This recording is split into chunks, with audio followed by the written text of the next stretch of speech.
ซื้อมาสร้างบัตรตื้อขี่มาขายทางบ้านคำว่าที่เสียกำลึงมีผู้ซื้อในบ่ซื้อในบ่ซื้อไว้แม่อยู่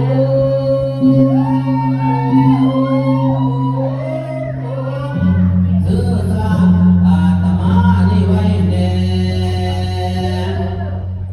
ท่านคุณโยมบ้านคำว่านี่ซื้อสร้างเขาสิไทยงาได้กินข้าวคุณโยมเอ้ยคุณโยมเอ้ยซื้อสร้างเล็กซื้อสร้างน้อยสิขายไรเป็นนางทุนเป็นนางทุนซื้อไว้แน่เด้ออยู่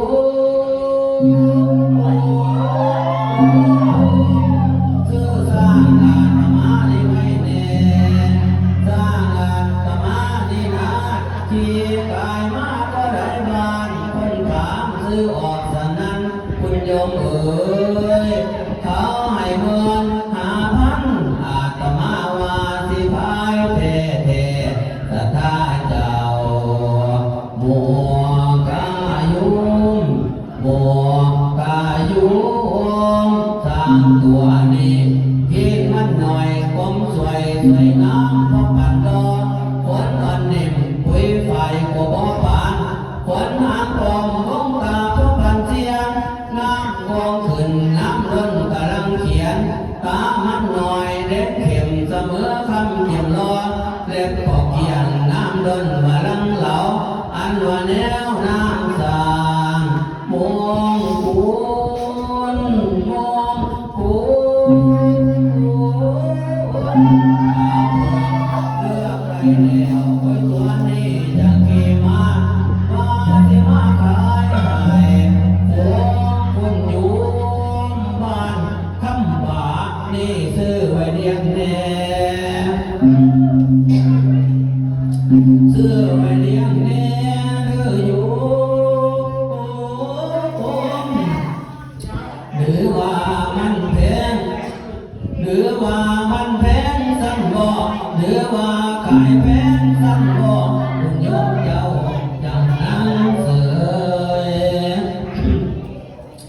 โอ้ยน้อเลยบ่เจรจาเว้าน้ำสันสังสักน้อยอาตมานี่นะ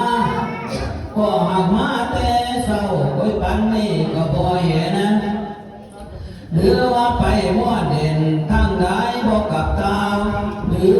คุณโยมบ้านคำว่านี่แพงไว้ซื้อตั้งแต่เด็กแพงไว้ซื้อตั้งแต่เราโอ้ยบ้านว่าสร้างเอาเป็นบ่เอาเลยน้อเป็นบ่เอาเลยน้อซื้อไว้แน่เลยอยู่ซื้อสร้างอาตมาไว้แน่ท่านคุณโยมบ้านคำว่านี่บ่ซื้ออาตมานี่นะสิขี้เมื่อกินยาทางกำมันจันไทยคำกำมันเก่ากำตำบลว่าเล่นอำเภอศรีเมืองใหม่ผลเมื่อกินยอดโจดน้อยยอดใดน้อยท่านคุณโยมอยากใดให้ห่อข้าวต้มใส่ผักเผาโอ้ยน้ำจืดเป็นไทยเอาเป็นไทยเอาตัวเนื้อ